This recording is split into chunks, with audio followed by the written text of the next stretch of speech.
On today's show, Locked On Hawks host Brad Rowland tells us what the Washington Wizards are getting in Trae Young and what went wrong in Atlanta.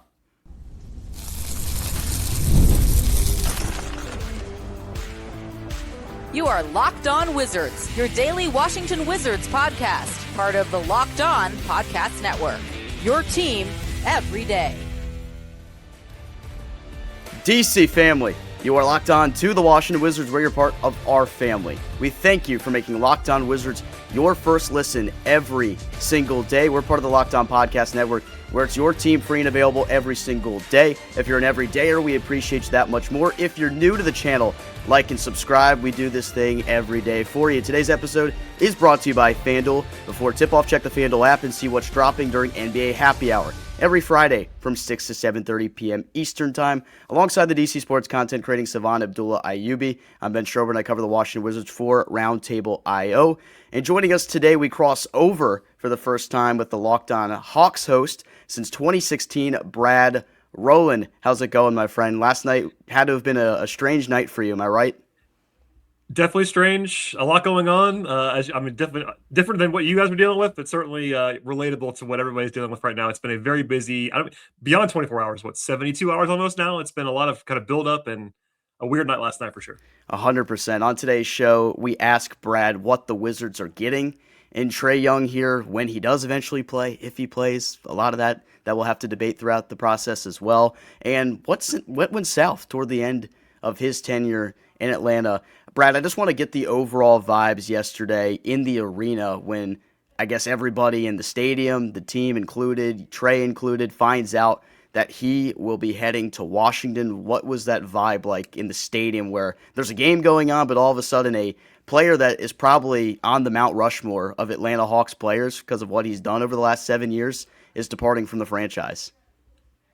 Yeah, it was a kind of a bizarre scene, to be honest. The Hawks have not played all that well recently, which is part of this too. They were on the way to getting a pretty comfortable win, so in theory, it would be a good vibes thing.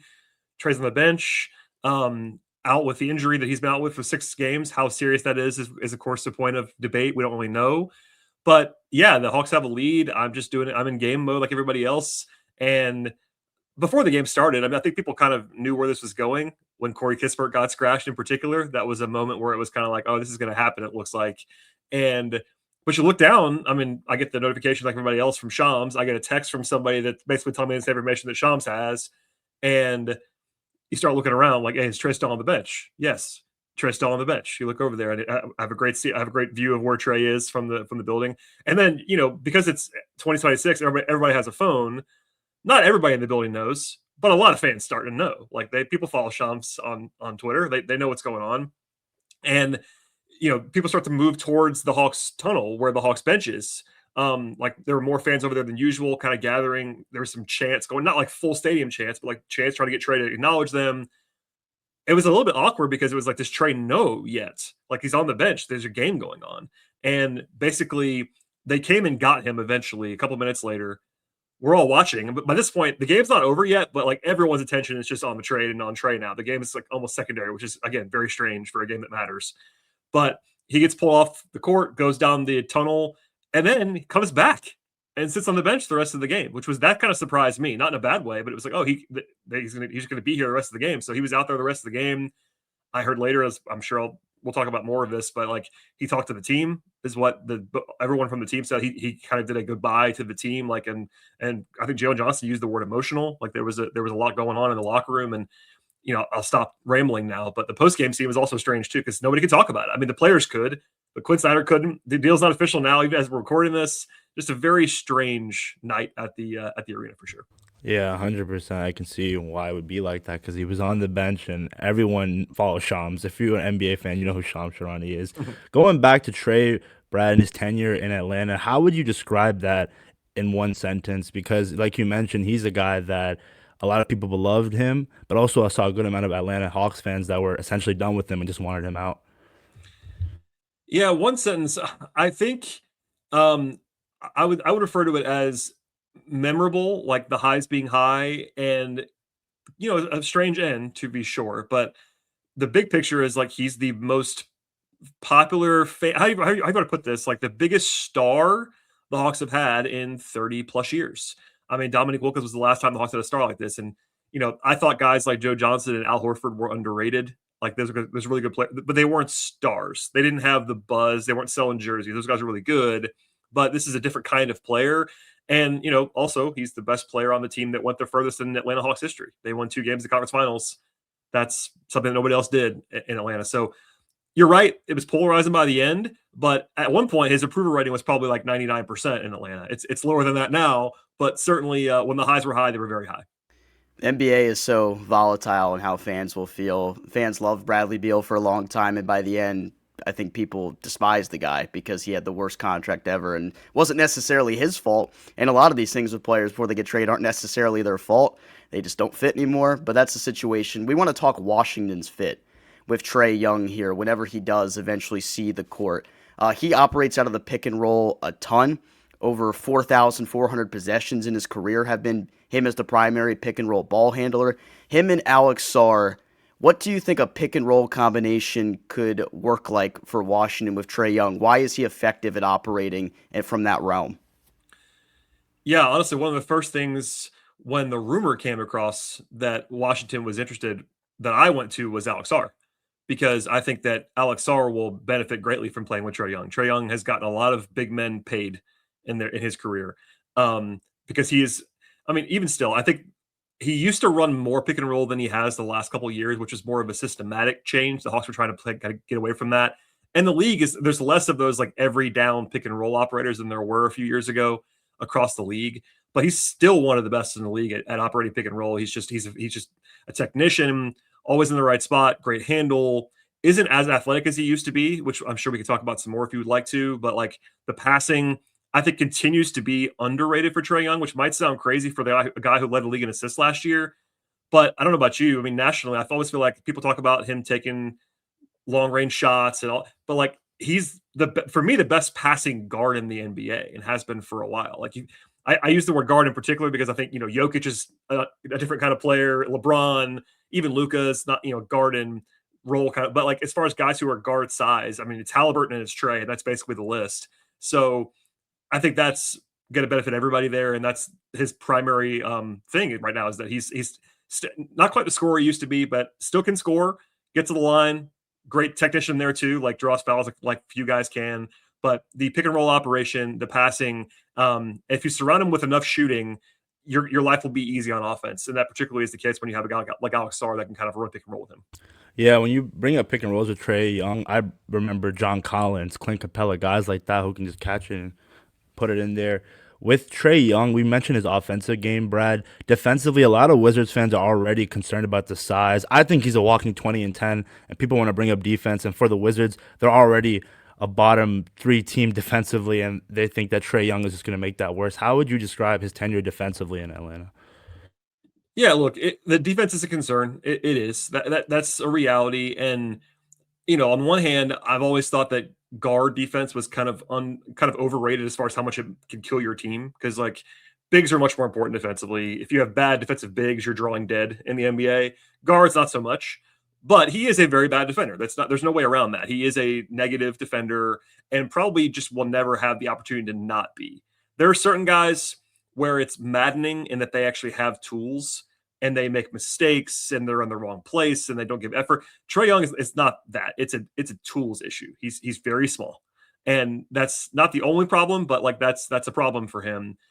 But I do think that particularly with where Washington is, and this is something you guys would cover more than I would, it wouldn't worry me too much. Like you're not committing 5 years to him right now or anything like that. Like I think that also knowing the guys who run the Wizards front office a little bit, they understand what Trae Young is and what he isn't. Defensively, he's not going to ever change your life. But I think his offensive gains outweigh his defensive givebacks. But if you get in a playoff series, for example, if you get in a high-level game, the opposing team is going to go at him over and over and over again. And we've seen that. And that is a concern. And that's one of the reasons why he's not in Atlanta anymore, was like the future-facing concern of that, like in a playoff series, all those things. But down to down, game to game, quarter to quarter, it's not going to get you killed, but it is bad. So, Brad, there's a lot of people that, obviously, you understand how NBA fans work. A lot of people will chat. They'll base things off narratives that may or may not necessarily be true. And there's a narrative that a lot of Wizards fans are concerned about, with Trae Young saying that he's not a winning player, that he doesn't fit well within any team system, he's not good with young players.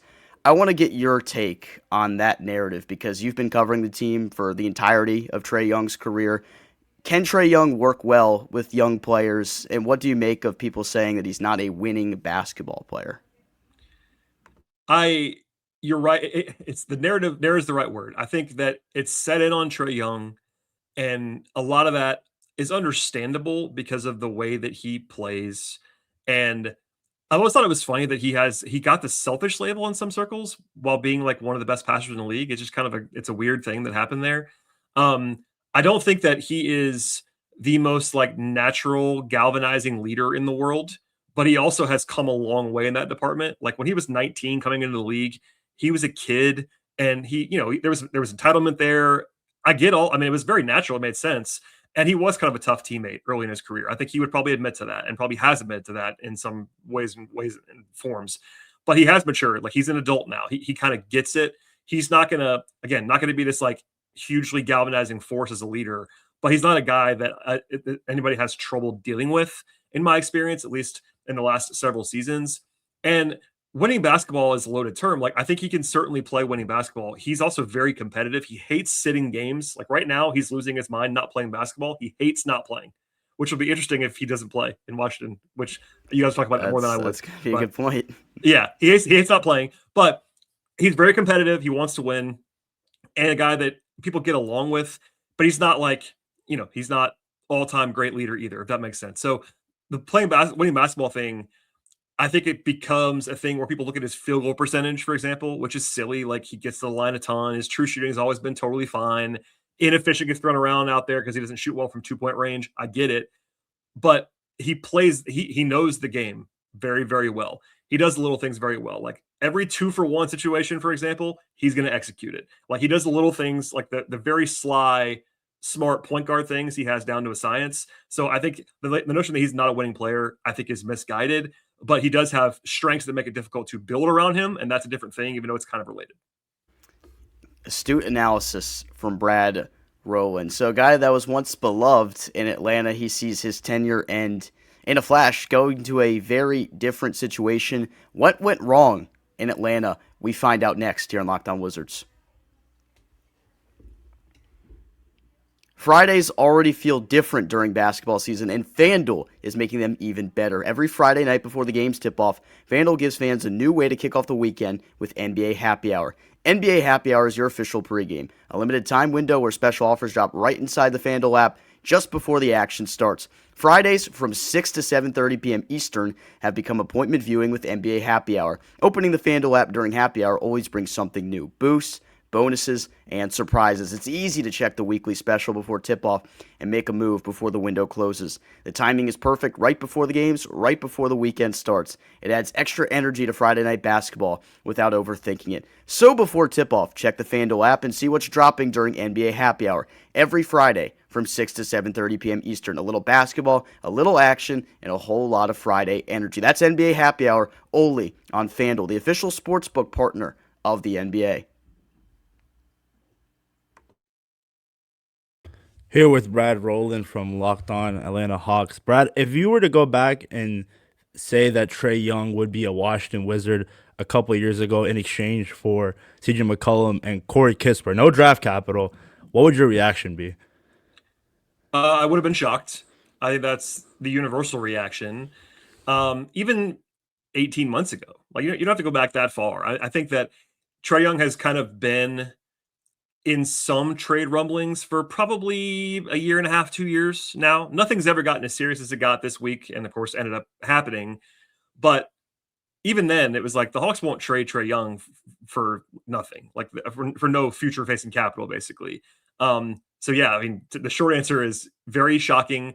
The return is controversial. It does kind of make some logical sense if you dig a little bit deeper into 2026 version of what's going on. But yeah, it's definitely a shocking outcome if you go back even 6 months, 10 months, and beyond.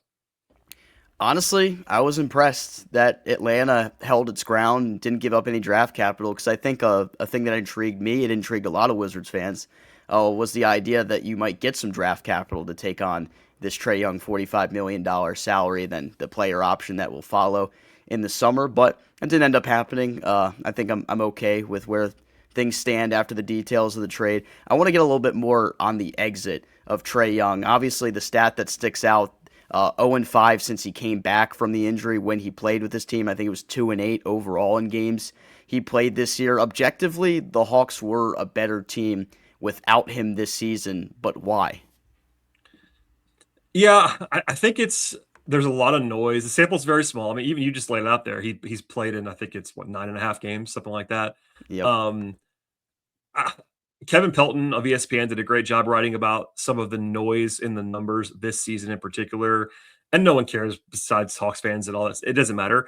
But they did, I think part of how they got here, not all of it, but part of it is that they were able to, I don't want to overstate the success, but they were able to hold up without Trae Young in a way that they had not been able to previously, which kind of unlocked some of these discussions.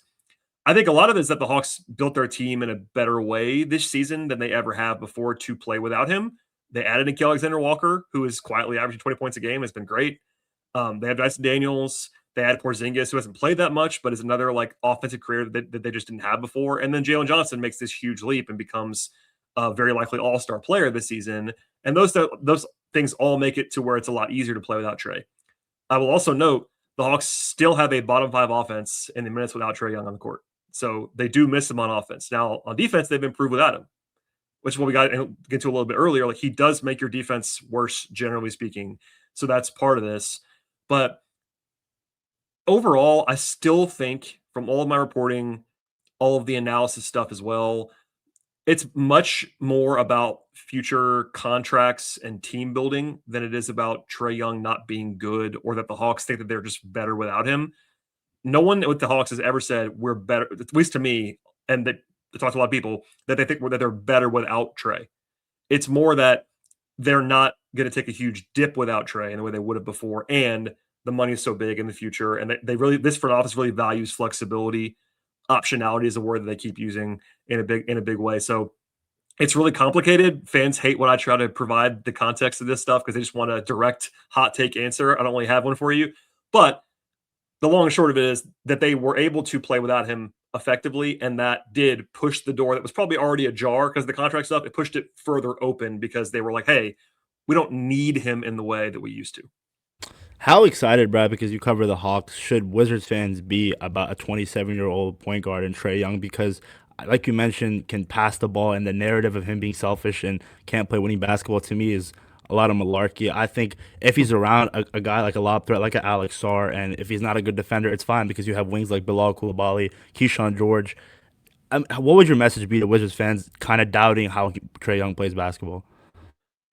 Yeah, honestly, I like the deal for the Wizards a lot, for a lot of different reasons. Part of it is just that I think Trae Young is as a basketball player is being underrated right now.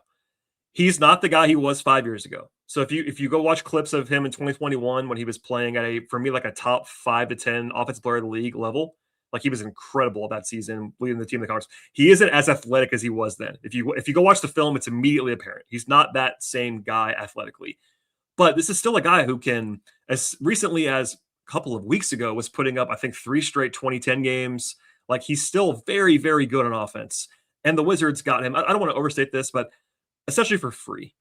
Like, I talked to someone who was around the Wizards. I'll keep it vague. And basically that was the message that they were sending to me. Like, hey, we get this guy for free. I don't really understand what the blowback would be. And it's like, well, yeah, that's kind of what I think. If the Wizards had given up 2 first-round picks for Trae Young, then sure, I would certainly understand some consternation on the Wizards fans. But they didn't do that. CJ's expiring. Corey Kispert is fine, but like there is a lot of people in the league that value Corey Kispert as a negative value contract. Like that might have been part of the price the Hawks were paying to take Corey Kispert. That was part of what I heard too, back and forth of whether that was a positive or negative. Anyway, so my feeling would be it's basically a free shot at Trae Young and a free shot at a guy who you would not get this level of talent at this price under very money circumstances if you're the Wizards, and without the long-term commitment. Like they could extend him, they might do that, but right now he's signed for another 16 months, 15 months.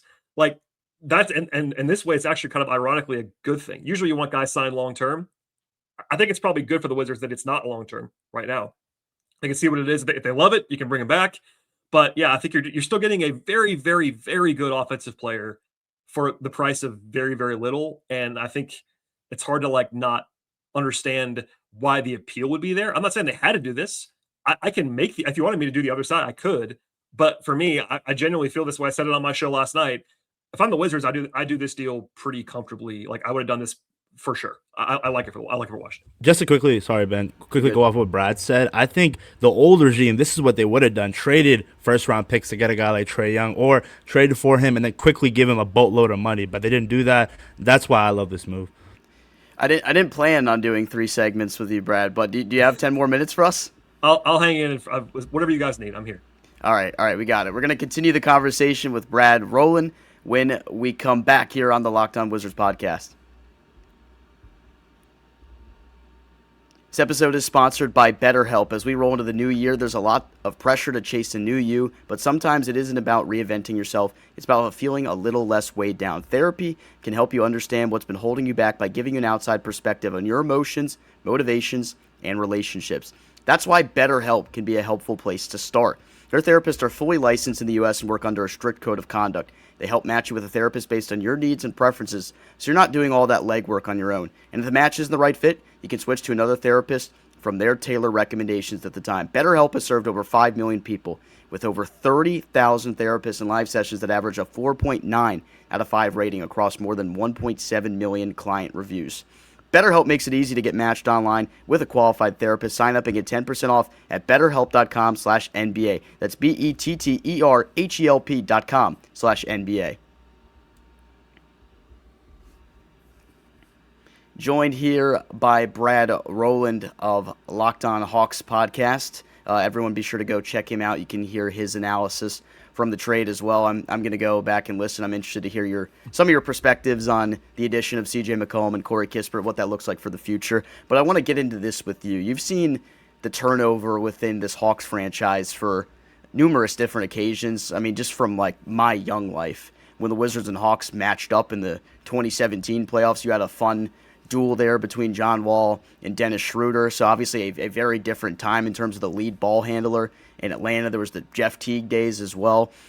The addition of Trae Young, I feel like, had to have been so different because of how high of a usage player he is. I think he's been in the top 5 percentile in terms of usage per cleaning the glass for the majority of his career. Washington's highest usage player this year was C.J. McCollum, which was at a career low, I think 25%. Then just behind that was Alex Sarr. What does adding a player with a 37, 38% usage rate, how does that change the way an offense looks? I'll be interested to see if they have him play that much in that role. Like he's going to have the ball. Obviously, if you're going to play Trae Young, he should have the ball in his hands. It'd be irresponsible not to have the ball in his hands. But his usage has gone down 5 years in a row. He's not quite running the like full-blown James Harden, Luka Doncic playbook anymore the way he was 5 years ago, where it was like every single possession is a pick and roll for Trae Young. Like the Hawks have diversified themselves, and I think Trae's been comfortable with that. I don't know if he like loved it originally, but he's figured out kind of doing other things, like being a ball mover, all those things. So with the Wizards, I expect that if you're going to go get him, I think you probably want to use his pick and roll ability, his engine ability as an offensive player. But it is different if you're not used to having watched that. And other, players vary. This is the case, but players are not robots. These guys are human, and some guys like playing that kind of style, and some guys don't.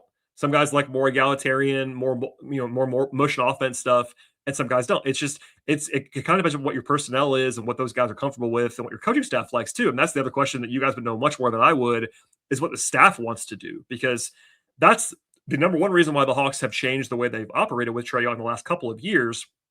When the caricature of Trae Young having the ball all the time is not the case anymore, it's because the coaching staff wanted to change that. Quinn Snyder is much more of an egalitarian guy, and he always makes the point, and I'm sure any coach would make this point, like, no, we still want Trae to be Trae and do Trae stuff, just in a little bit of a different package. And the Wizards have to decide, I would say probably before he starts to play, But soon after, like, how do you want to use him? Do you want to just give him the ball all the time, or do you want to have him kind of be the lead cog, but a cog versus like the whole machine?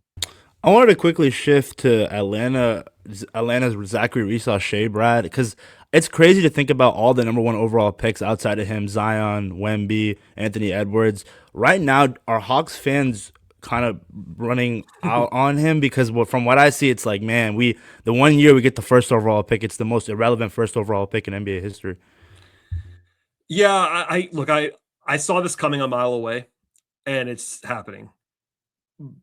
There was nobody in that draft that was a number one overall pick of traditional number one overall picks. I liked Alex Sarr. I'm not trying to pander to you guys. I had Sarr number one on my board that year, but in a tier with other guys. It wasn't like there was like Sarr, nobody else, in the way that it was with Wemby or Flag or what. There was not that guy in that draft. And of course, the Hawks have never been lucky in the lottery ever. They never moved up in the lottery at all until that draft, which is very funny. And then I try to tell people, people are not going to listen. Hey, guys, please don't compare Zachary Shea to Anthony Edwards and Cooper Flag.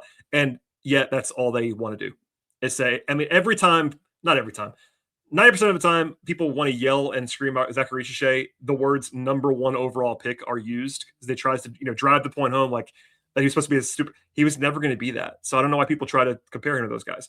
So yes, to answer your question, some people are mad about it and bothered by it and downplaying him and calling him a bust. By the way, the kid's 20. He's 20 years old. Like, he's not going to be a star, I don't think, but he's going to be a good player, I think. And the fact that people are just like discarding him like he's terrible after a year and a half when he's 20 is kind of silly to me. But hey, I mean, we'll never know for sure. But since this is a Wizards podcast, well, the Hawks might have taken Alex Sarr if he would have worked out for them, but he wouldn't. So that's history that matters at this point in time. And that's an interesting point of conversation because I think the reason that Alex Sarr is a Wizard is because he kind of intentionally ducked his way over here. And Ace Bailey, not kind of. It was very intentional. Okay, he very purposely didn't want to play in Atlanta for whatever reason, and he chose that Washington would be the destination he wanted to play.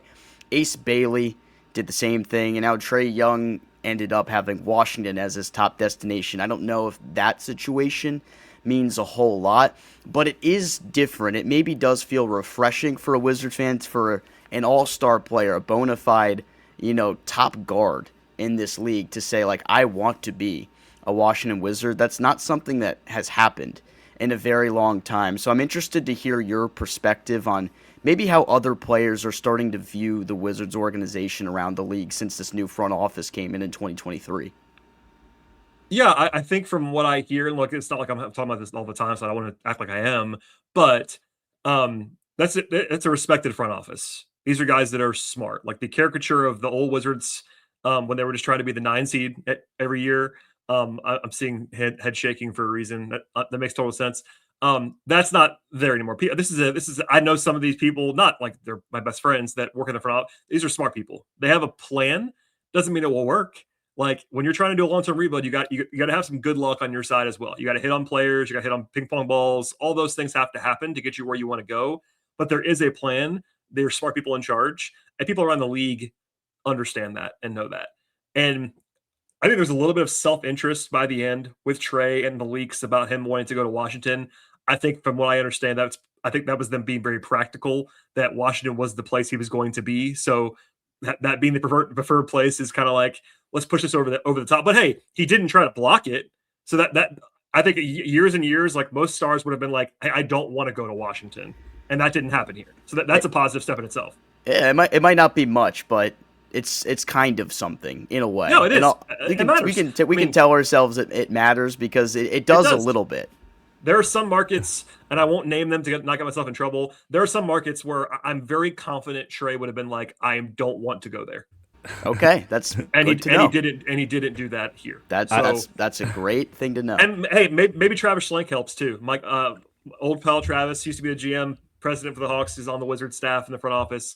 He drafted Trae. That I'm not sure if that mattered a ton, but he does know Travis Schlenk very well. So there's that. It's funny because I saw a meme on social media where it's like titled Trae Young wants to go to the Washington Wizards, and it's a guy going like, Me? He wants me. And it's typical the Wizards are the punching bag of the league, but I think hopefully when they start winning and you see the development, the narrative will change around the Wizards and hopefully for the Hawks. I mean, it's funny because you brought up Zachary Sachet as a bust, and now I'm seeing Brad Hawks fans saying, "Oh, we traded Luka Doncic for Corey Kispert and CJ McCollum. Like we are screwed and doomed." I get it. I mean, if you want to take a very cynical approach and ignore the 7.5 years in between, you could certainly say that. The Hawks did get a lot from Trae Young, though. Trae Young is good. Did the Luka trade work out for the Hawks in the end? I would probably argue no, but the highs were still high. Again, Trae was the best player by a lot. The only All-Star on a conference finals team that won 2 games and honestly could have won the series against Milwaukee. Trae rolls an ankle. They were in that series. They didn't get blown out either. So that's a long time ago, but it happened. So no complaint. For me, I try to tell Hawks fans this. Yeah, the end is weird. You don't often see your face of your franchise traded in this way midseason for no future pay. I get all that, but like try to have a little bit of perspective on like what's happened so far, like what happened, and also that for you guys and for Wizards fans, Trae Young's still a good player. He's not a top 10 player in the league, but like he's a very good player. And I mean, for me, he's immediately the Wizards' best player. Like the minute he plays, I mean, maybe he won't be in a year or two. Maybe Alex Sarr will pass him soon. I'm sure Wizards fans will. If I was a Wizards fan, I'd be hoping that Alex Sarr passes him soon.